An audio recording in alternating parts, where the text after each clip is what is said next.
The wiles of the United Nations. Thank you very much. I don't know if you can make me host so I can share my screen. Okay, let me see here. Thank you, Karen.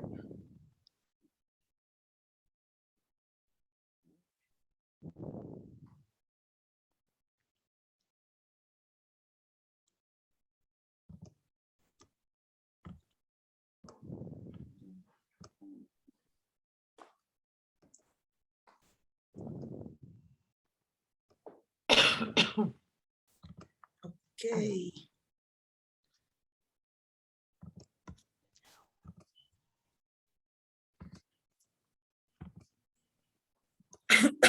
Sorry. So today we're going to talk about UN and civil society. About, well, it should be UN,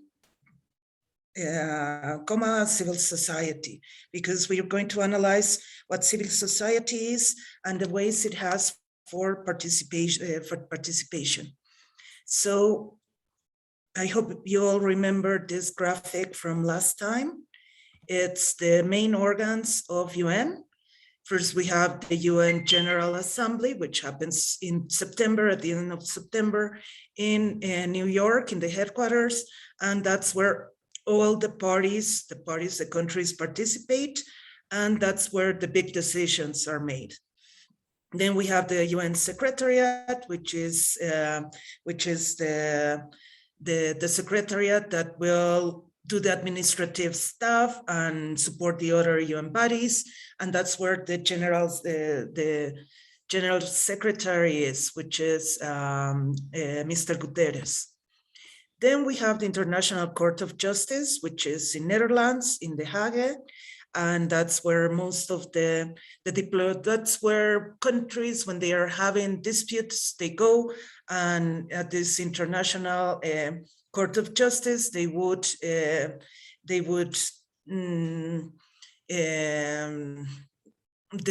decide what the best way to proceed is. And it's by diplomacy and not by war, because probably we think that this river, which is the border between two countries, should be, it belongs to one country or the other country. So the International Court will determine. That way they don't have to go over war to have like that river. That's an example in short terms. There are many complicated issues going on in the International Court of Justice.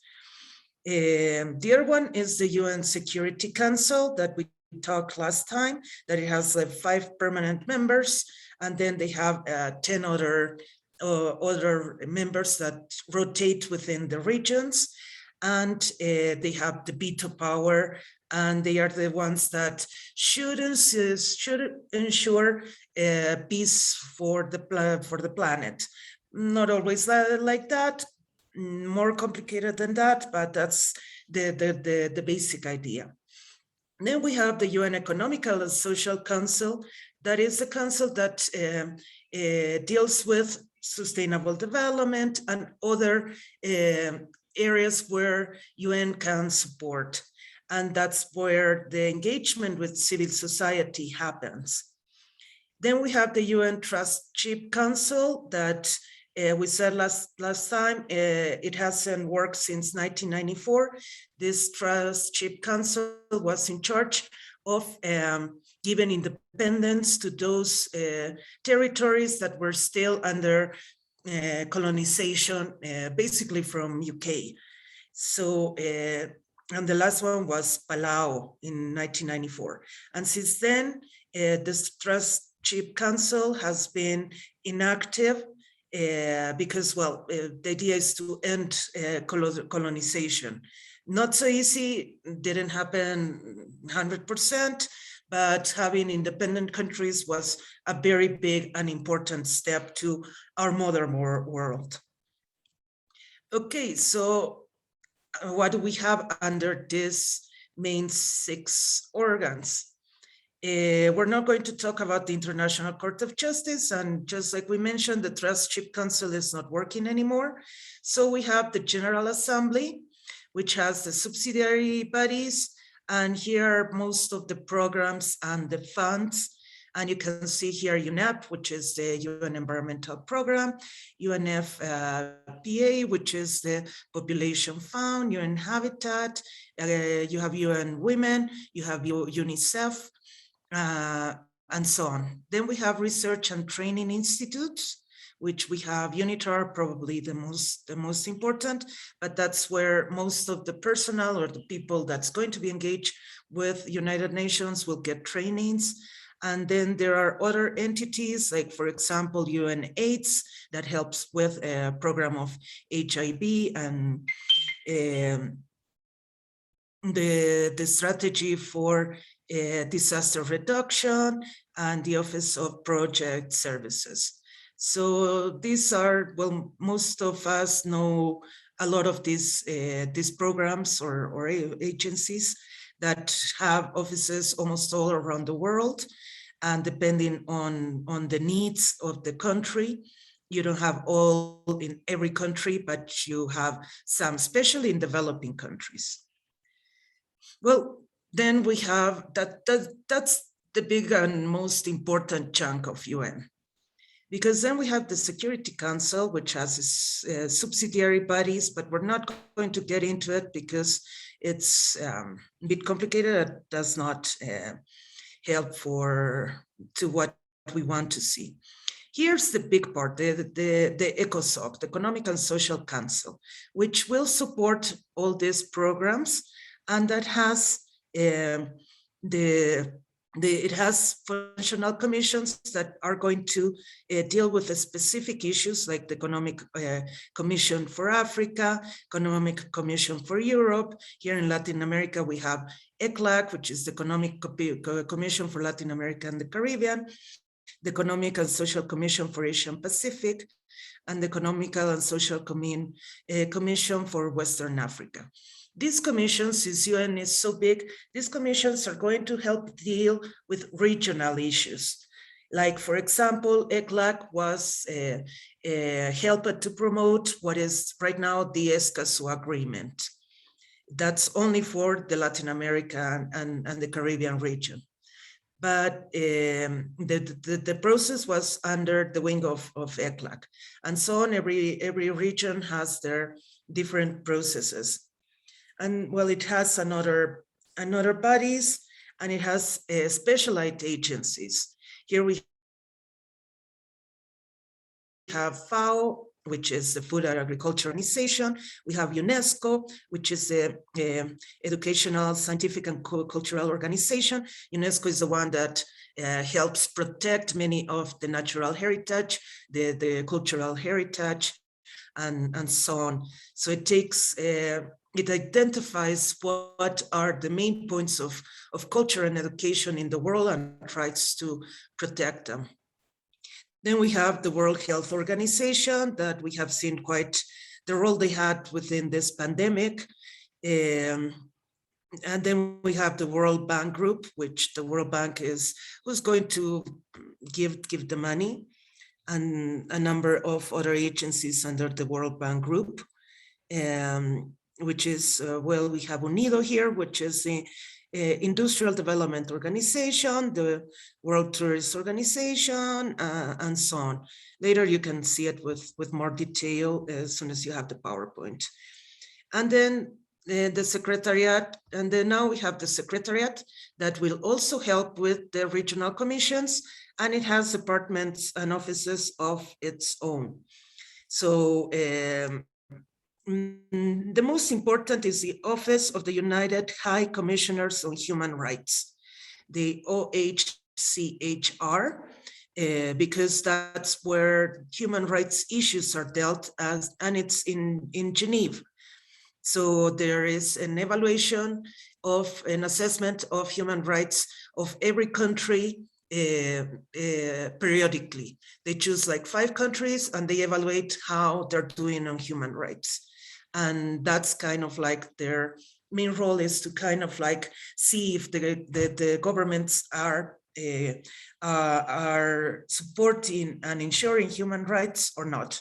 So that's where civil society can produce a shadow report that contradicts the government. Not contradicts, but usually governments, when they go to UN, they do like everything perfect. Their countries are wonderful. They are sustainable. They are everything good, and they overall they respect human rights. So the shadow reports are important because they are going to show the reality of the country, which is not always as good as the governments paint them. So that's kind of like how UN is organized. So now let's talk a little bit about the budget. Sorry, this one's in Spanish. Didn't find it in English. Well, the budget of UN, it's $50,000 million, basically. And this is how it's sent. Most of it is going almost 20% for ensuring peace, which is all the operations of maintenance of peace.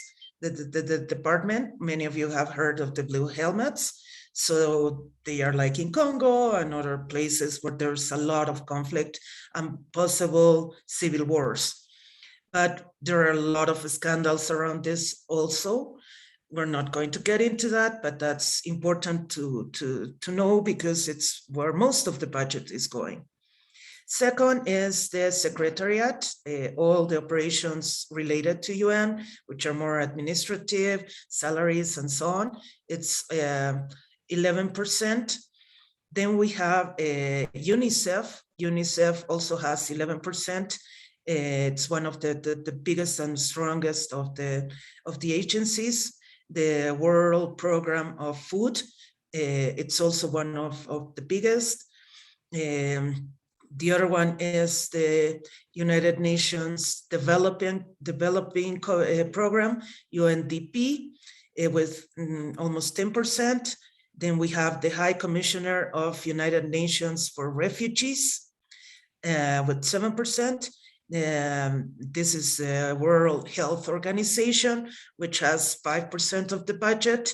And as I was mentioning, we have seen how they work during the pandemic, because that's kind of like their main goal is to deal with this kind of global health issues like the pandemic. But of course, they have another number of programs that are locally, regionally, and in different countries. And then we have the organization, the International Organization of Migration with 3%. Here we have what the rest of the UN agencies are having, which are very small percentages of the big cake. And we have FAO here, which with 2%, and UNESCO with 1.3%. And this is the organization, the World Commerce Organization with 0.5.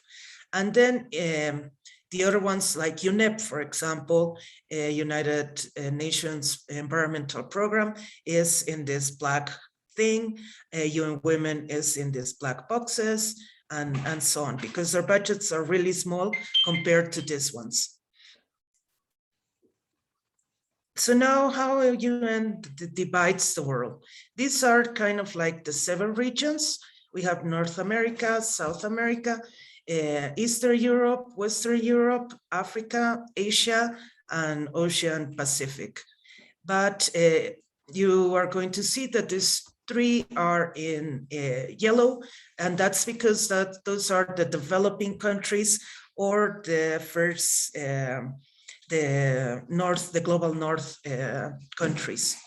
So that's why they are in yellow, because they're not all in the north or in the south, but they are in many cases they are going to be in one block compared to the other regions that have a different.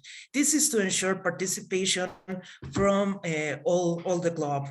So they have to guarantee in every process that it's not only white North Caucasian men, but that we have gender equality and regional equality to see what the local problems are.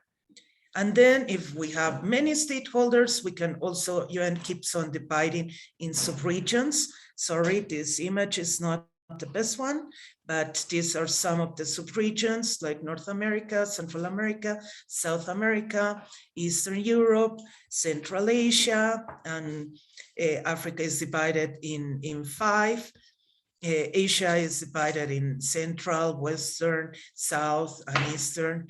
And then we have the Southeast Eastern Asia, and so on. That's going to help to have participation from every region. So what is civil society? Entering in civil society, here we have a kind of like a graphic that can show us how big are the different sectors of civil society. Civil society is basically everything that's not government. So we have the one of the biggest is the charity sector. The other one's the voluntary sector of organizations, voluntary groups. Then we have public authorities. Then we have big business, it's another. Then we have established media. And there are much more smaller, like, well, we have campaigns and petitions, groups, public authorities, some umbrella bodies, which are the big networks that we know. And here we have the niche of faith organizations, which I'm not sure which one is it, but it's one of the small dots here. And we have the grassroots community organizations and so on. This is kind of like to have a big map of how civil society and, oh no, here's faith organization, sorry, it's in green. And it's quite a big sector. We have universities and so on, health services. That's to help us have a big picture of how the size of different actors of civil society. So what do we need to know? All that, we don't have to memorize all those globes that we have seen. So basically for what we are going to address, we have the state, we have the market, and we have civil society. And then we have family and all this private, our private sector. And here we have the NGOs, the faith-based organizations, trade unions, community associations, foundations, and of course there are many other within this, like women organizations that are much more smaller within civil society. So that's one of the things we want to highlight and kind of like understand. So how does this work? We have the public sector, we have the private sector, and then we have civil society organizations. Because it's important to have the three of them, because public is going to be governments, and they're going to make sure that the citizens, the well-being of the citizens. But then we have the private sector that's only going to care about the well-being of their owners. So that's why it's important to have civil society to kind of like get some balance. And then within these ones in public sector and CSOs, we have public sector nonprofits, which are NGOs. In the private sector, we have social economy business, all those that are doing like the green businesses, fair trade, and so on. And then what we have in between the three of them is community, economic, and development. That's how we should achieve, like in ideal terms, development for like everybody. To kind of like seek that balance that not only the public sector, the governments have all the power, or in the other hand, the private sector. So when the public sector is really big, mostly we're talking about socialism. When the private sector is bigger, we're talking about capitalism. So what we try to do is that there is some kind of balance, And that's where, that's why it's so important, civil society organizations, because they are going to bring the social and environmental conscience. So these two don't get too big and overwhelming, like it has happened, it is happening right now in our planet. So that's why it's important to have more civil society engaged to create that global conscience that we need. Some key insights for civil society. It's important to understand that people's behavior can change everything. Market responds to consumers, but we tend to think that consumers respond to market. So it's important that we understand that people are able to change things, and now more than ever.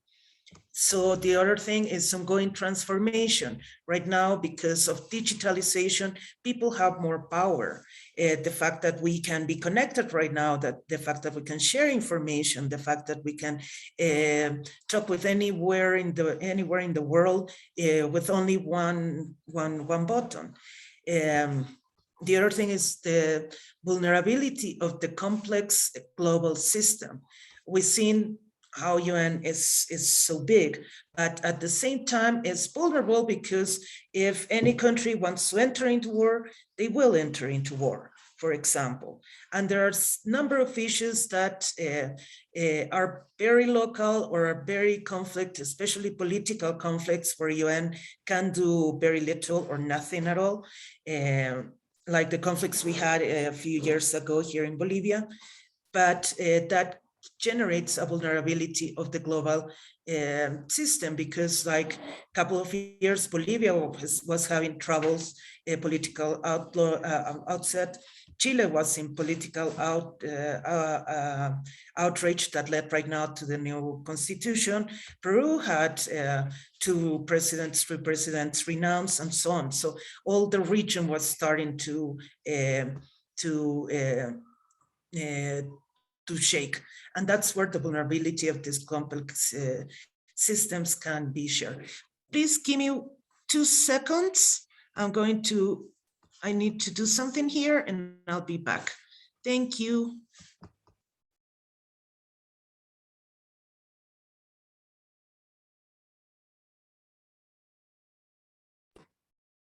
Somehow this looks like a COVID virus.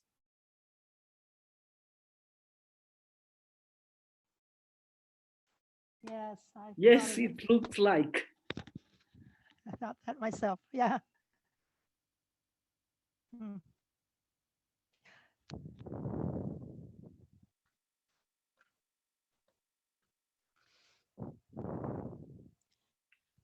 Please keep questions, keep track of questions you might have. Carmen will ask for them at a certain point, I'm sure.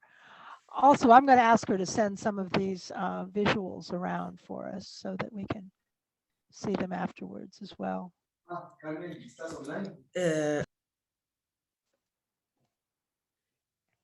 Just one comment. It is incredible in each time by the technology we can know everything what's happening in one region, for example.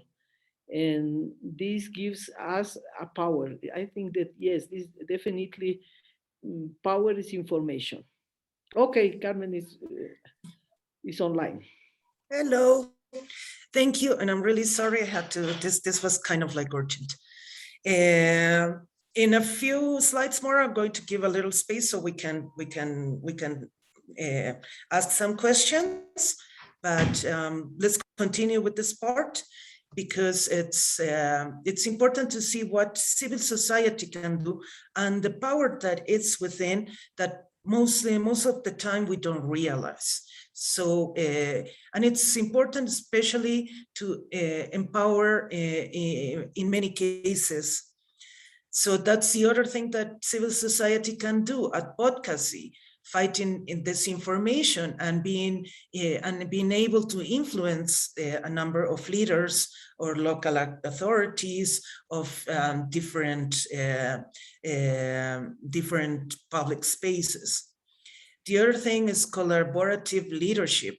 it's important to understand civil society needs leadership in order to work, because, well, the people alone don't know. They may have a lot of collective knowledge, a lot of collective understanding, a lot of collective aims. But if there is no leadership, no matter how good our people are, and people, I mean, in English it's hard to say it. In Spanish we say pueblos. In English it sounds like people is everybody, but the idea is to talk about pueblos, to talk about the strength, the knowledge, the culture, and so on of these people, of these pueblos, and how it's important to have that leadership. So, because if there isn't a real leadership, these pueblos are going to eventually dismantle. And pueblos is one example, but there is community, there is another kind of organizations that we're going to start seeing. The other thing is empathy and agility, because empathy is key, especially right now that many of the issues have come out to the table, like systematic racism, like gender gaps, like white privilege, and so on. So we need to create empathy, like what happened with Black Lives Matter. Black Lives Matter was an empathy movement, and we have to start being empath with like everybody. We may not understand how an indigenous tribe lives, but that doesn't mean that they are doing things right or that we have the right to impose them a way of living. So it's important that our civil society can generate that empathy. And the other thing is we need to understand the dynamism in civil activism, because the context may change. Like I'm going to give the example, 2019, first we were fighting the fires in the Chiquitania. We were with the firefighters, with the voluntary groups going and helping and so on. The fires ended and elections came, and we switched to turning fires to having all the different demonstrations that were going on in the country for asking the president to renounce. So that's how the dynamic of civil activism can change. So depending a lot on the context. And of course, it's different in many countries. For example, in New York, so there was one time that you had like Monday we have the Women's March, and Tuesday we have the, I don't know, the Animals March, and Thursday where we're going to have the Climate Change March, and so on. And we have to be able to understand the issues and elect where do we want to participate and how to strengthen the different movements. So understanding this, the civil society is not easy because it has many other components, because civil society may be organized and may be organic. When we were turning down the fires, it was organic. We had no structure. Everybody, there were just volunteers that went and that organized there, and they all went because they wanted to do something for the fires. So that's how the organic, because it's the interest and the urgency. Like the case of the fires is a perfect example. But then we have organized civil society, which are NGOs and so on, which are structured and it has systems.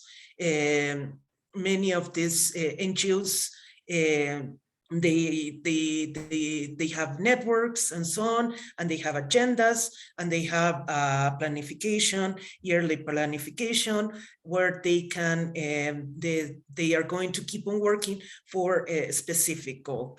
So we have both of them, for example.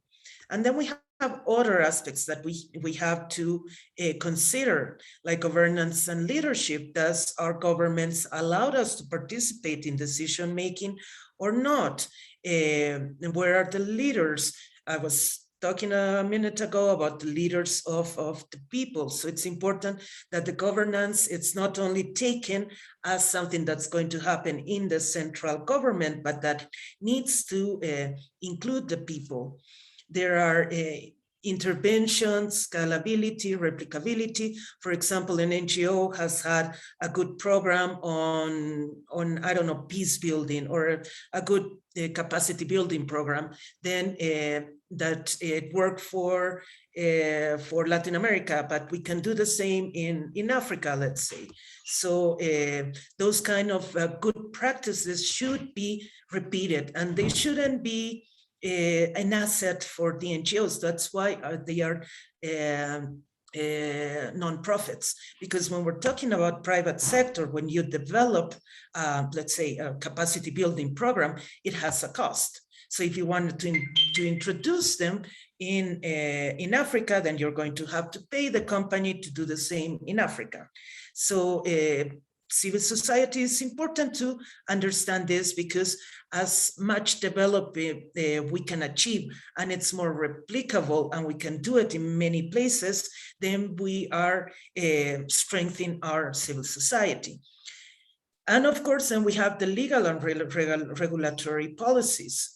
That's important to understand that civil society is going to have to assume the rules that the government puts them. So as more open the governments are and more inclusive with civil society, it's better, because we can influence policies. But totalitarian governments they use this tool in order to shrink the civil space, to have less people participating in the civic space. And then we have foreign policy, which is how we're going to engage with UN and how we engage with the rest of the countries, and so on. Oh, and we have here relevance, legitimacy, and accountability, which means that civil society, once we organize, we settle one aim, we're telling the society that we're going to protect the environment, we need to be accountable. Because if we say we're going to protect the environment, and then we are supporting something that's contaminating, then we're not being accountable. The legitimacy, the case of the representatives, are they really representing the interest of the people? Are they are really working for the people? Or in the case of, I don't know, many NGOs, they are only working for, let's say, their CEOs, or that just to give jobs to their people, for example. So that's where legitimacy comes.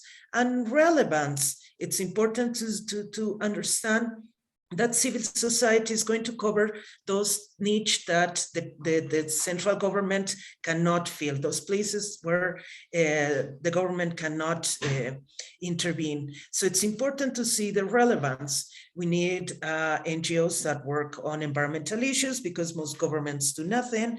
We can identify more relevant actors. So, well, this is this is kind of like the compass of civil society. It's a bit complicated. We're not going to get into this, but we have the leadership gap, the care gap, the accountability gap, the community gap, and the investment gap. So it's important to shrink these gaps in order to have an effective participation of civil society. Leadership, what I was telling you, if we don't have a good leadership, it's nice to think that the people know where they want to go and what they want, how they want to lead. But if there is no leadership, we cannot even start the process. So it's important to identify leadership. The other one is the care gap, because these leaders need to understand and take care of their population, especially of the most vulnerable, which are basically the ones that do not have voice in this complex occidentalized world. And we have disabilities, and we have aging, and we have babies, youth, children, and we have indigenous people, not all of them, of course, and so on. So that's why it's important to see the care gap. The accountability gap, what we were saying, we have to be coherent with our speech. What we're saying, we have to do what we're saying, which is really hard in many cases, because it's like for climate change, I do have to travel, and I have to travel in plane, and I understand that planes are one of the big contributors for climate change, or taking a car, or those daily things that we know are contributing. So that's important to focus on our accountability. How are we going to reduce the gap?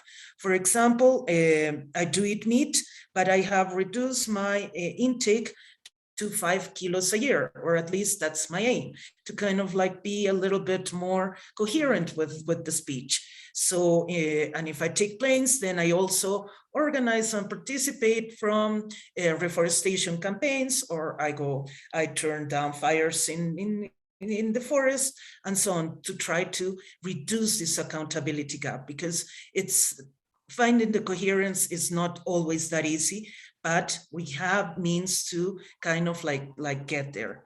The other one is the community engagement. I was talking a moment ago about the pueblo, but it's important to understand what communities are, because sometimes, well, most of the time, we're not going to change the system. We're not going to change how, because it's a monster, the system. And it's nice to go to the streets and say, change the system, not the climate, but it's really hard. So what we have to do is focus on our community. Community comes from common. It's the people that we have things in common. It can start from our family, that's our basic community, but then it's going to grow the people that are in our cities, the people that go to our congregation, the people that are in our activist group, and so on. And that's how communities are formed. So we don't only belong to one community, we belong to many communities, but we can do a lot at community level. It's almost impossible to change the system or to change government. What we can do is focus most of our energy into supporting and building better communities. And the other one is the investment, because what we need in order for everything to work is money. Unfortunately, we live in a world where money is important, but it's not only about money, it's about energy, it's about giving that extra time that we have to enforce civil society activities. So for example, some people will put money in charities. We were seeing in the other graphic how big charities are, but others, instead of putting their money into charities, are going to be the actors, like volunteers and so on. And it's important because we need to ensure participation, and we not always have money for participations, money to pay trainers, money for different things. So, and we would like that there was more money for this kind of activities. Unfortunately, there isn't. So that doesn't have to be an excuse for not doing anything. So, how does civil society influence governments? We have, society has information, education, the government is going to have security policies, which are going to give security provisions for the people. The society is going to give feedback about, we need policies around climate change, we need to ensure women's rights, we need women participation. So those are the suggestions that come from civil society, and that the governments can or cannot take them into account. But what do we have right now? What's in the middle? What is going to help us ensure that these policies for climate change, for gender equality, for women participation, for indigenous rights, and so on, are ensured? It's this civil society and the media. And media, and this has grown a lot in the last years. Probably before social media, it was like this big, so it didn't have that much influence. but with social media, it has grown a lot. Civil society before social media were movements like the one that was led by Martin Luther King or Gandhi and so on. There were nonviolent peace movements that were trying to ensure somehow human rights, somehow abolition of racism and so on, because those are the security needs.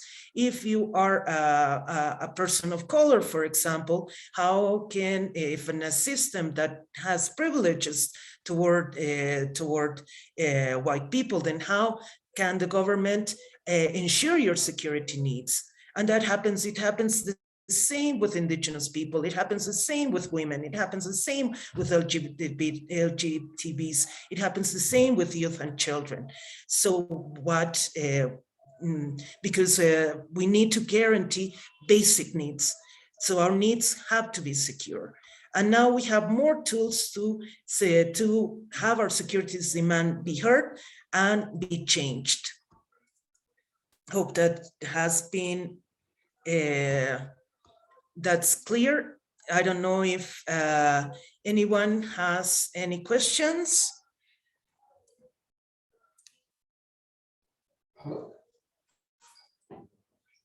We can have a space for, let me check the chat.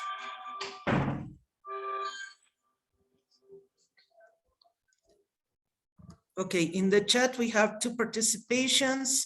One that says that that UN throws industry corporations in with NGOs and social justice activists at civil society.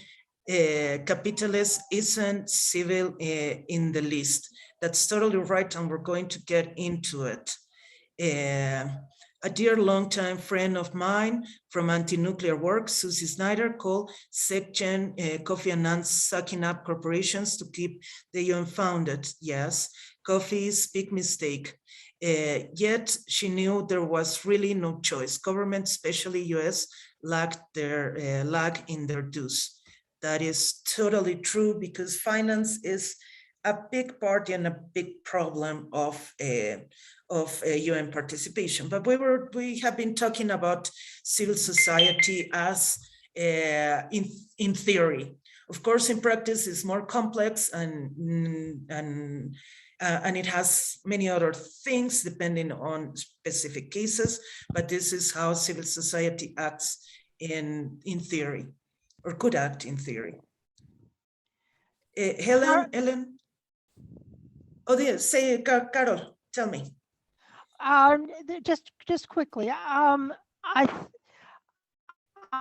heard you saying last time that there was a point at which civil society began to engage with the United Nations. And I sort of took from that the idea that the United Nations was set up as communication amongst governments, and then civil society began getting more engaged later. Is that right? Am I right on that? Yes, because before it was only parties.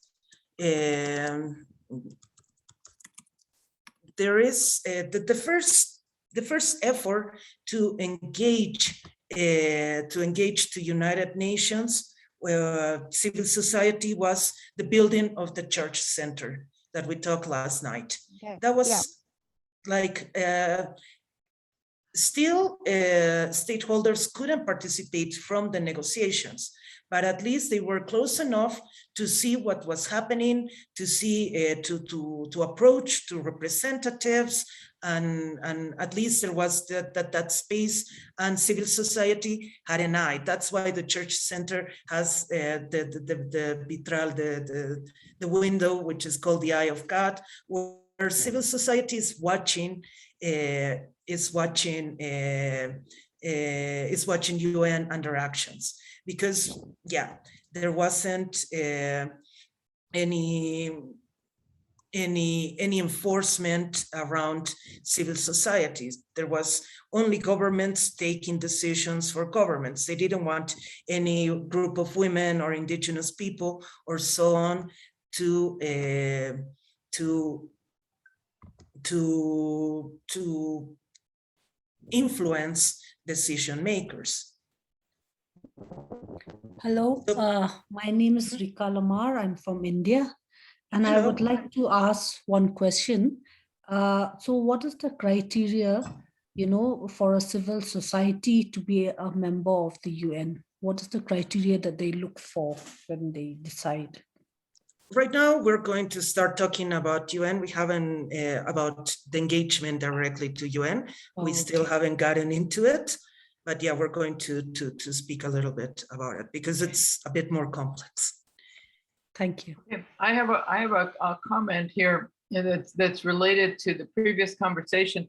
I thought one of, for me, the most brilliant slide that you just shared with us was the one that had at the center the civil society organization ecosystem with organized versus organic structures and systems versus interest and urgency. And to me, this applies to so much in life in general, any organization, that the organic section, which you identify as interest and urgency, to me is also about the relationships and networking and between people that create the influence. So I think that's where we fit in, even in our own organization. That's how we get things done, through relationships. And yes, there's structures and all that, but I think that's, for me, that's a really key distinction between organized and organic. Yes. And I think Because- that's why Bruce Knotts is so brilliant, because he's doing all that kind of relationship building there at the UN. And you too, Carmen. No, thank you.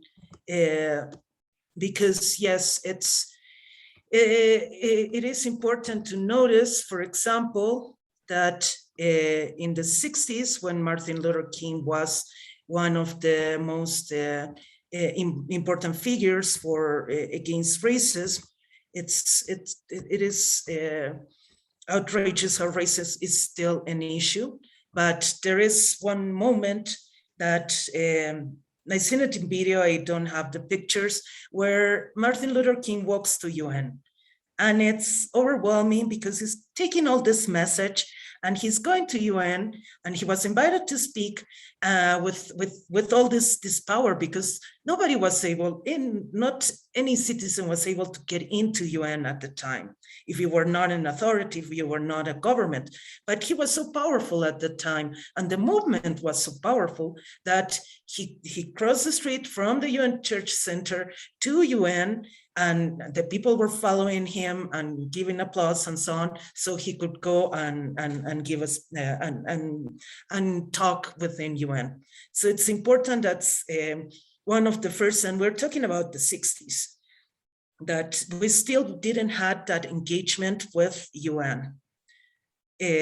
So this is the image that Julie is referring, because in many cases, when there is something, what happened with Black Lives Matter, that was very organic, because there was the killing of this guy, of George Floyd, and then organically people start organizing toward that to create this huge movement that became global.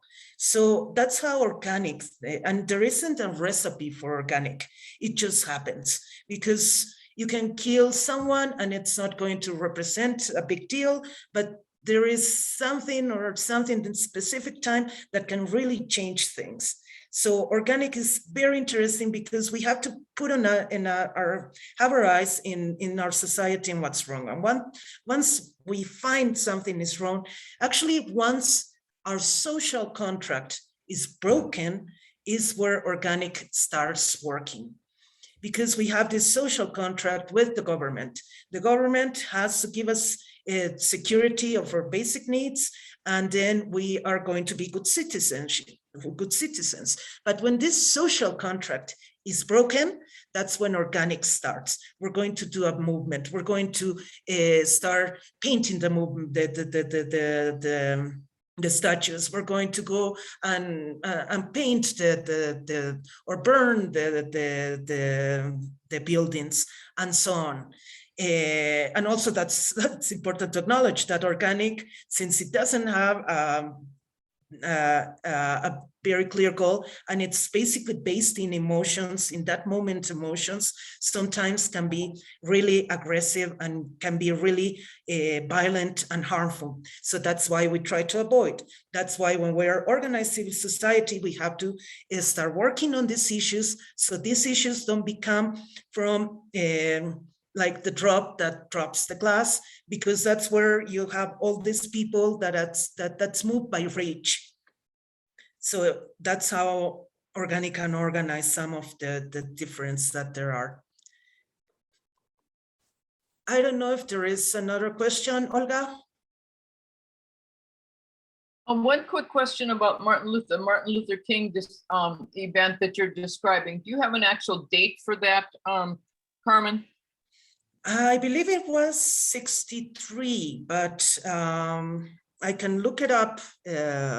I'm trying to look it up. I can't find, I don't know how to find it. I'm not finding the, I mean, Martin Luther King, the UN, you'll find it. well, I'm talking about not actually speaking, but being across the street, the whole movement that she's describing. That's what I'm looking for. Anyway, I'm just curious. I'll look it up because I saw it in a video in Church Center, actually. Oh, cool. Okay. So that's why it really moved me and it really helped me to kind of like understand the importance of having civil society within. Okay, I found it. April 15th, 1967. 67, okay. Yeah. Anyway, thanks. Oh, cool. I love that image and vision. Yeah. So Thank you, Carmen, by your brilliant exposition. I am aware the importance to work in different communities. We belong to different communities, and we have to spread our message in between these communities. This is one thing that I learned from your exposition. But I have a big, how do you say in English, preocupación? concern. Concern about the main stream of in general of the NGOs in the civil society. For example, in all around the world think that Evo Morales is a good person, that Evo Morales introduced many good changes for the Bolivian society. And this is absolutely false.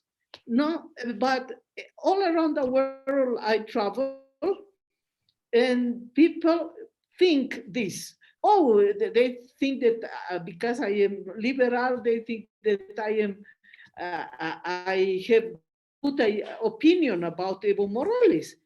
And more of the participants of this workshop come to Bolivia, and you see how it works, and the tragedy that we are living now, and the tragedy of Venezuela. And in my time, I was supporting Cuba, even I know that it was not a democracy. So this for me is very important to analyze, because, for example, something that looks nice in for example, immigrants, no? Many people think that we have to support, that it is good, that it, etc., etc. And for example, many of them I will speak about the Venezuelans that come to Bolivia. And we think that it's a good thing. And after they come because they are agents of Maduro. And but it is easy to have this speech against the powerful that are always the Americans, the imperialists, and things. For example, that was before. It's important to see that things change in every context. And for example, during the 60s, 70s in America Latina, we had dictatorships, and the army was a terrible thing. And at this moment, for example, in Bolivia, things change. And all the people think that the police was supporting the right against Evo Morales, and it was not true.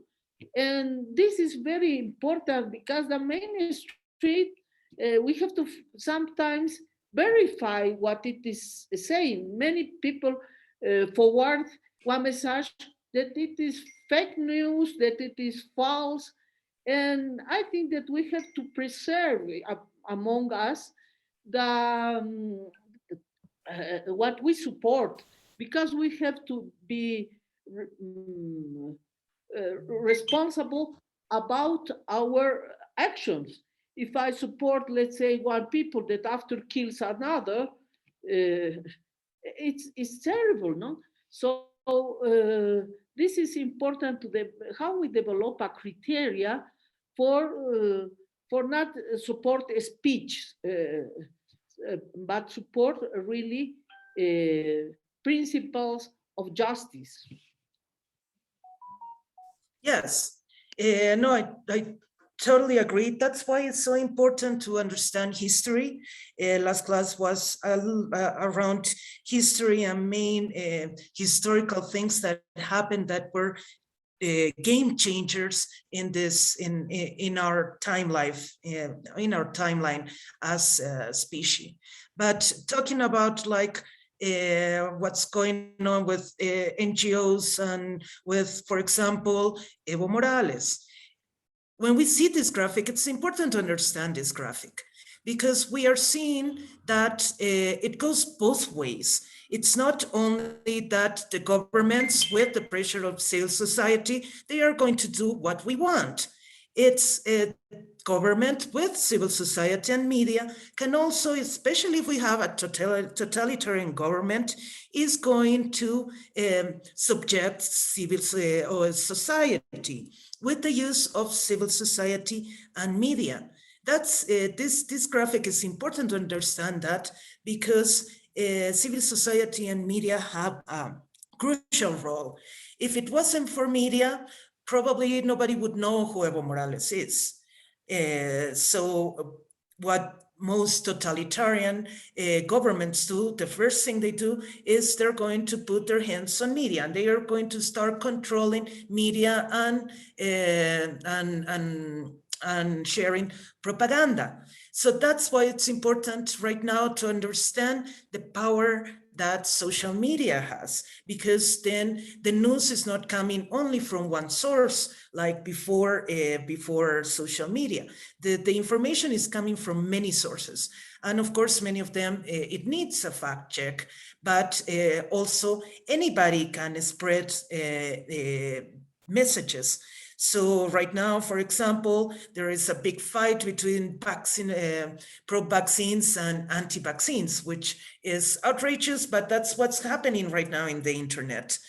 If vaccines are changing things or not, on people that don't want to get vaccines and so on. So those are like more personal statements that are happening right now in media. And that's why it's important to acknowledge the power that media has. Not only it can help us put pressure, it can help us like in 2019 when the fires were going on, or when Australia was burning.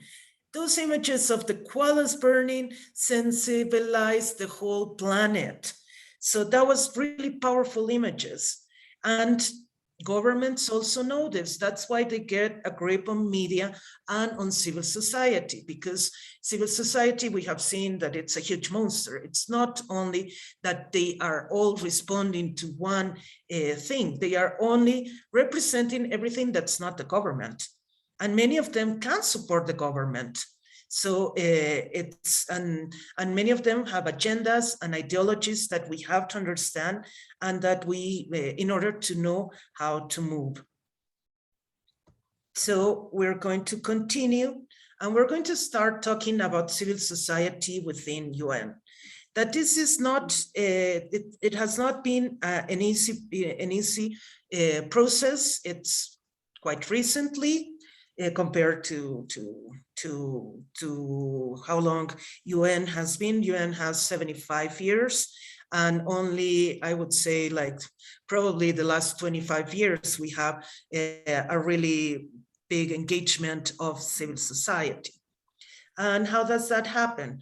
Within the different processes in UN, basically those that are within ECOSOC are can be organized as constituencies. For example, women and gender constituency for the Convention on Climate Change, or caucus. We have the Women Caucus for the Convention of Biodiversity. And we have major groups for everything that's sustainable development. So here are examples of the major groups and stakeholders that participate in sustainable development. And we do have business and industry, children and youth, farmers, indigenous people, local authorities, non-governmental organizations, science and technology, women, work and trade unions, persons. Some other stakeholders are persons with disability, volunteers, aging, education and academia. There is the aging major group, there is LGBT major group, there is people with age groups, and so on. So the idea is that within these constituencies, people can organize themselves to participate within the different processes. But this is example for sustainable development. Not all the processes have civil society participation. The Security Council will never ask civil society for anything. They will take their decisions alone, for example. Where does civil society have possibilities to participate is within sustainable development. It's between women's issues, which is basically CSW, the Indigenous Permanent Forum, the office, the human rights for the can participate in the human rights evaluation process, what are the UPRs, the Universal Periodic Reviews of Human Rights, and so on. But there are different ways of participating in every process. But many of what UN is doing, it doesn't take into account any of the stakeholders' voices. So when does we have seen this timeline last week, in Rio de Janeiro in 1992, when the Earth Summit was taking place. And well, before that, when the birth of the sustainable development concept was proposed by the Brundtland Commission, there was one thing that they identified. They identified that sustainable development cannot be met if we don't have participation of civil society. If we give power only to governments, governments are not going to be able to enforce, to achieve sustainable development. So that's why it's important to have the participation of civil society. And that's why we have these major groups or caucus or constituencies along basically all the processes that are related to sustainable development within UN. So between Rio 92 to Johannesburg, we have only 9 major groups, which are women, industry, trade workers, farmers, indigenous people, children and youth, local authorities, science and technology, and business and education. So those were the groups that were participating before Rio Plus 20. In Rio Plus 20, we start having other actors, which are LGBTs, education and learning, the aging, disabilities, and so on, because they are also need to be taken into account within sustainable development policies. So this is how it has been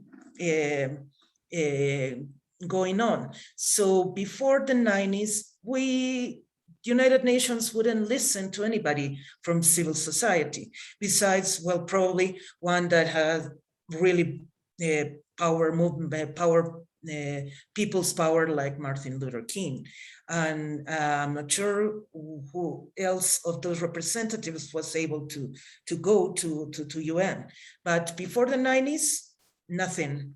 There was no participation from civil society. So it's very, very recent, and there has been a lot of lessons learned from since then, but still the participation of civil society is still very low in comparison. So in 1992, we also came up with 27 principles, which these principles are the ones that link United Nations or governments with civil society. So first we have the role of humans, state of sovereignty, that this is important for UN, that for the parties, that the sovereignty of every country is respected.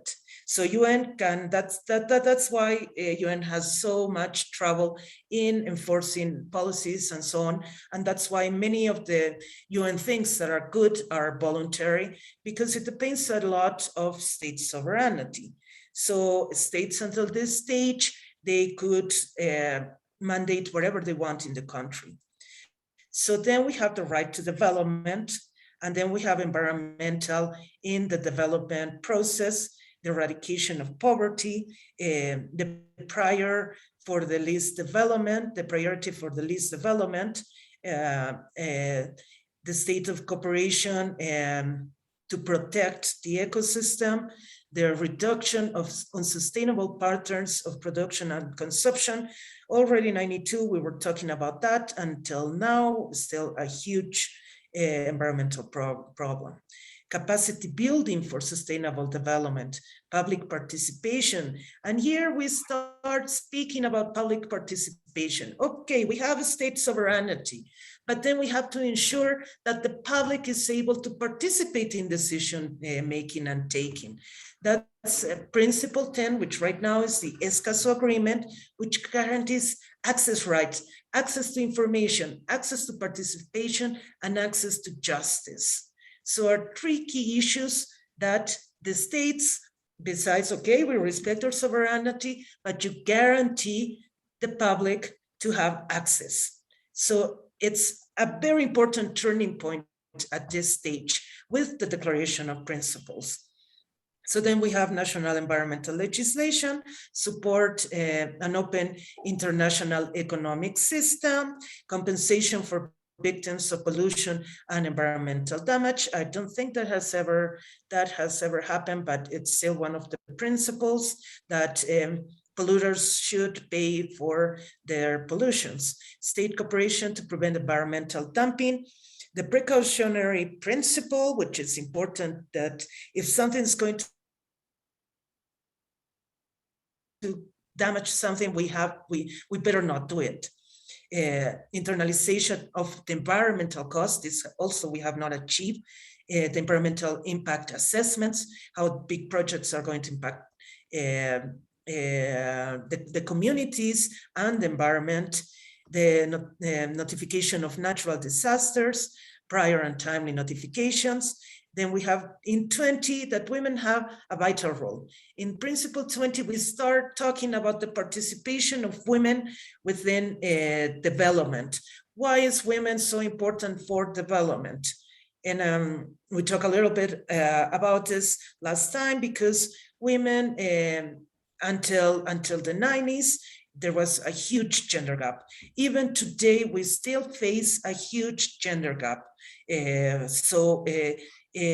How do we guarantee women participation among all this system that goes beyond our countries, that goes beyond UN, because women are a key role. They're 50% of the population, so they should be able to act on behalf of that 50%. The other thing is youth mobilization. Youth are also, until the 90s, were stakeholders that were not taken into account, despite the fact that youth are one of the most needed.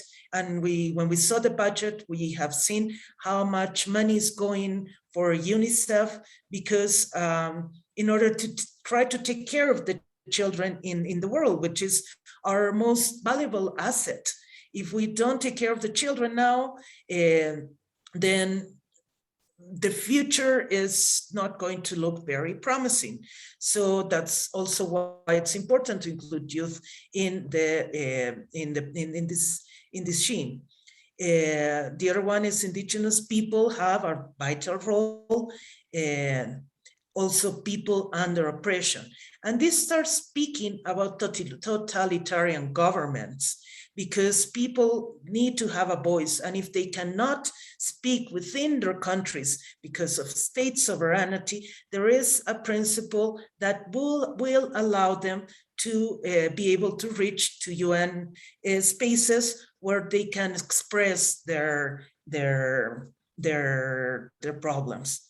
And if we talk about people under oppression, we're talking about races, we're talking about classes, we're talking about gender gaps, and so on. So it's important to understand that here we also have trade unions as main stakeholders. Then we have warfare, because it's important not to be in war in order to take care of the environment. And that's why we have peace development and environmental protection together in one principle. And the other one is the resolution of environmental disputes, that in order to, when there are bigger problems, that's why we have the conventions on biodiversity, on climate change, and on desertification, because those are environmental disputes that go they are not only from one country, but they go abroad. And the other one is cooperation between states and people. Many of these things have been translated in the agenda, the first Agenda 21, and now the Agenda 2030 for sustainable development. But the agenda, for example, Agenda 2030 for sustainable development takes into account and interiorizes all these 27 principles. So that's why, the most important process where we have the engagement of stakeholders is sustainable development. And this is one quote from Ban Ki-moon in 2010, before Rio Plus 20, that said, "We know what we need to do. We know what works. The time for delay is over. The time for delivery is now." And this is one of the messages that Ban Ki-moon gave in 2010 for major groups and stakeholders before the Rio Plus 20 conference. Because, of course, governments know what to do, but they don't have the political will. The only way to move that political will is by enforcing civil society. So that's why the role of civil society within UN in the form of major groups and stakeholders is so important. So here we also have some other, this is the side events that the stakeholders had in 2020, last year.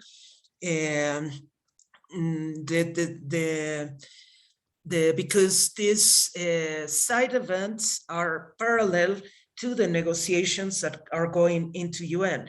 And this helps for capacity building, for networking, and for a number of things to have participation, to start talking about issues that are of interest.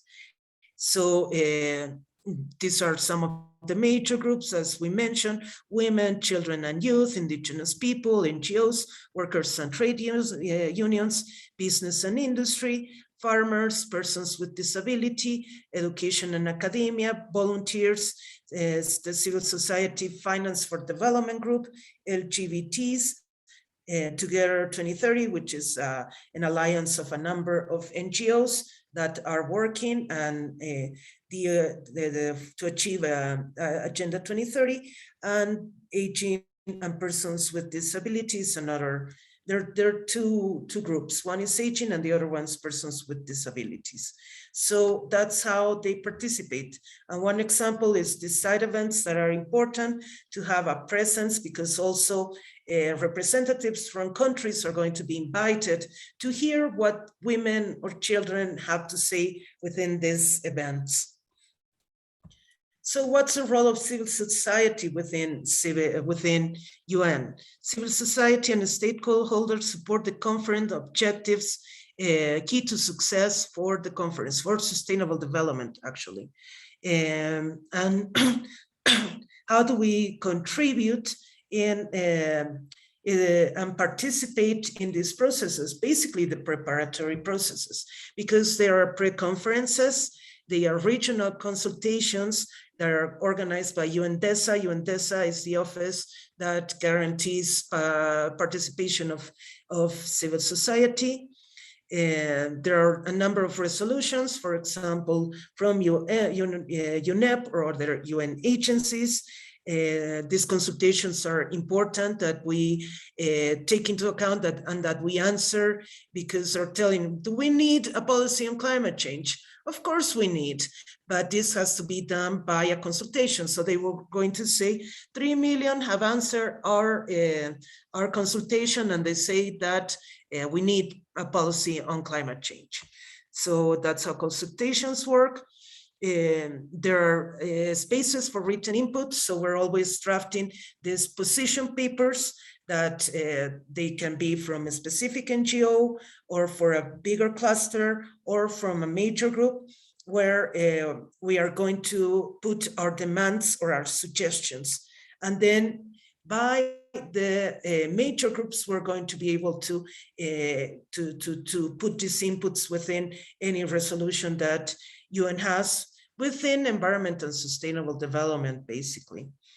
We can also do lobby at national and regional governments. In the case, for example, totalitarian governments like Bolivia, where we cannot do any advocacy at national level, what we can do in UN is find another governments that are with our cause. Like Bolivia government, though, doesn't want to have a policy on climate change, we can search for other countries that are going to support a policy on climate change. So that's why it's important to have this participation and this open space with UN, because the fact that there are, especially in developing countries, democracy is it's somewhere confused, and we have many totalitarian regimes. The way to kind of like denounce what's going on is within the spaces for civil society. Then we have, as I was telling you, for human rights, you have the office in Geneva, you have the commission, the High Commission on Human Rights. And the government is going to say that they are doing perfectly and they are supporting human rights and so on. And that's why it's important that civil society comes out with the shadow report. We did a shadow report in last UPR that was saying that Bolivia is not it's not enforcing human rights in this and this and this and this and this and this and these forces. And then came suggestions from other countries that say, hey, Bolivia, you have to put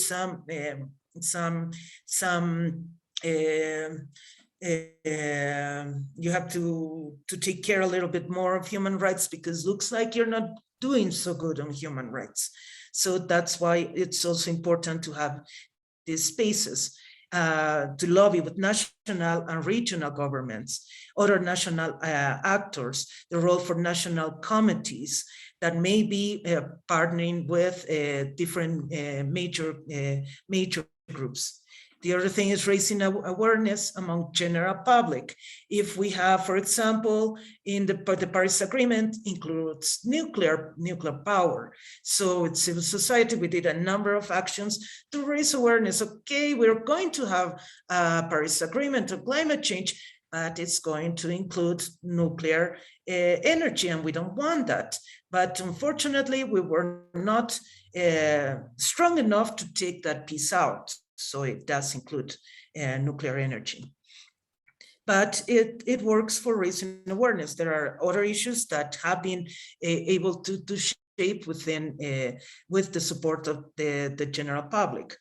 Presented best practices and success stories. That's what we do in the side events. We say, we have done this and this works, and these are the solutions, or these are problems, or these are more complex problems that we're seeing. The other one's getting into partnerships with governments and UN institutions, and as well as with other major groups. The other thing is participating in ongoing initiatives or development new initiatives. So for example, we have seen this huge UN budget.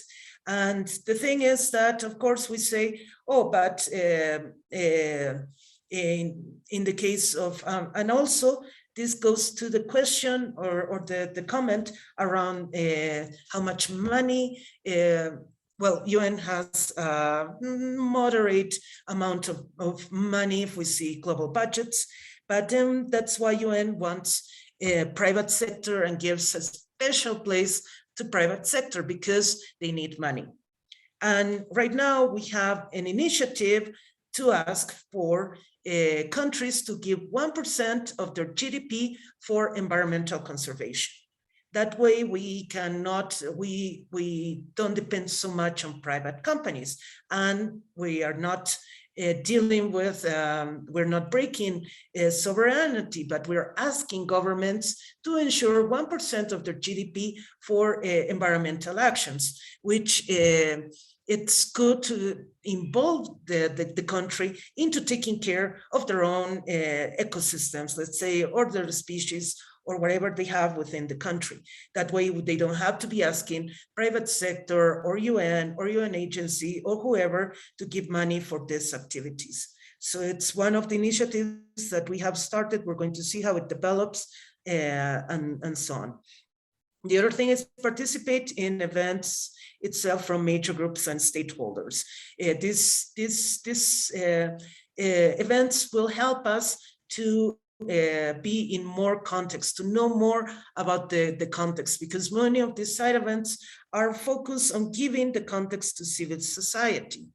So, well, this is not important, and it's 12:25 and we still have a long way to go, but we're going to leave it for next session. So we still have a few minutes. I don't know if there is any questions. Well, my first question, Carmen, is this is overwhelmingly impressive. And how long have you been doing, been involved with the UN? The first negotiation I followed was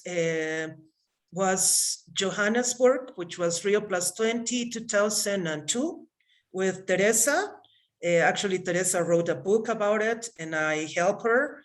And since then, because it was on TV, it was broadcast worldwide, what was happening in Johannesburg. So at 12, you would have the presenters of in South Africa speaking about what happened that day in the UN negotiations. Most of the people don't even remember, but that's how it began. And the Agenda 21 had a website, one of the first websites that I used to enter, and it was yellow, and it took hours to charge because it was like zzz, zzz, zzz. And Agenda 2030, it's a document I think this big. So ever since with Teresa in 2005, we did the evaluation of the Millennium Development Goals. So it was we were at the time working in the NGOs, so we were following all these issues. And ever since, I've been following what's going on with UN, because my thesis, to be agronomer, was based on women empowerment. So I learned a lot from what was going on in UN, Millennium Development Goals and so on, and how we can traduce that into a small community that's in the north of Madidi National Park in the middle of nowhere. So. And who is Teresa? Teresa, it's Olga's sister. It's my other aunt. Oh, okay. Yeah, thanks.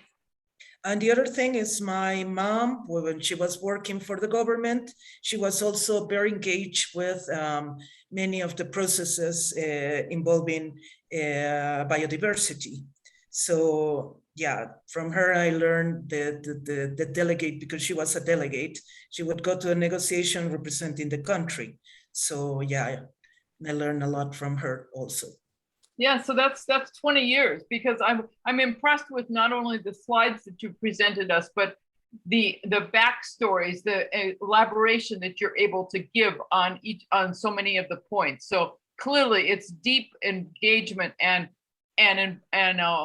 knowledge that you're sharing. So it's fabulous. Thank you so much, Carmen. Carmen, Thank you, Julie. Oh. Yes, Carmen, please. I really appreciate your presentation. I do have a question. When you were talking about the term major groups and how you become involved in a major group, would our involvement with the UN Women or with CSW, would that be called an involvement in a major group? No, and I didn't get to that part, but I'm going to That's show coming you next week. Okay. this. But it's important because to see the participation within. This is it's different for CSW because it doesn't have major groups, because we're only one stakeholder, we're women. So how we engage is with the NGO CSW office that many of you have already are more familiarized. But this is how we participate in CSW. We don't have so many stakeholders, and we are all basically in the same stakeholder group, which are women. So but we are part of civil society. So that we have the General Assembly, the ECOSOC, the Beijing follow-up, the CSO participation, and that's how the CSW works. But how do you then become involved in a major group? You talk about involvement in a major group, and that's what I didn't quite understand. Because you have this, well, first they were 9, now there are a lot of bunch. You go to the UN, we're going to do it.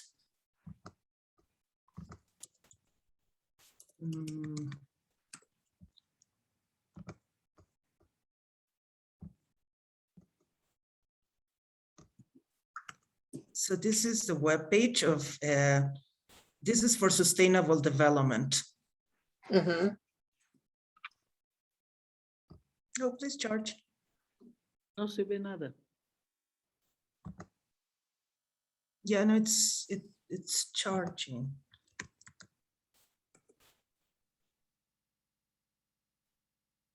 So I don't know why it's changing to this webpage, because it's showing me.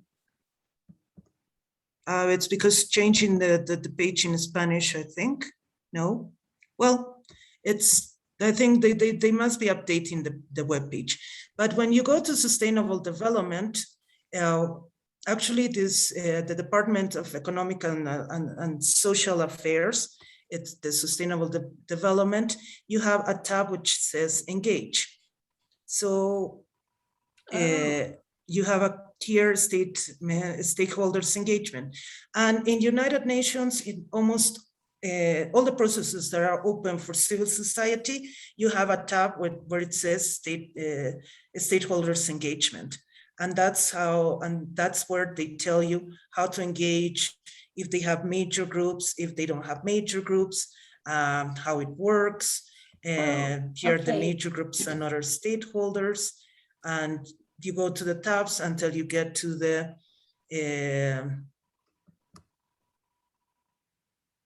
you see here the major groups and the stakeholders. You go to any of the tabs and it's going to show you the information for who to contact and what they're doing and what are the issues within any of these major groups. Thank you. Thank you. It means I need to go find some, I need to do some study on my own on this.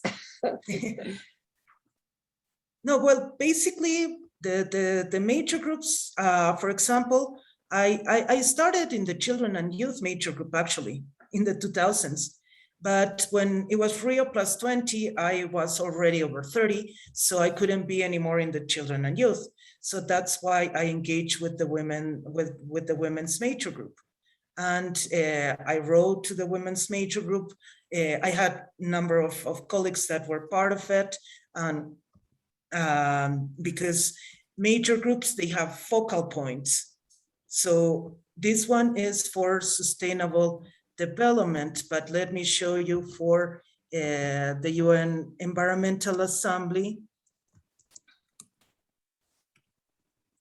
Right now, I am one of the, where is it?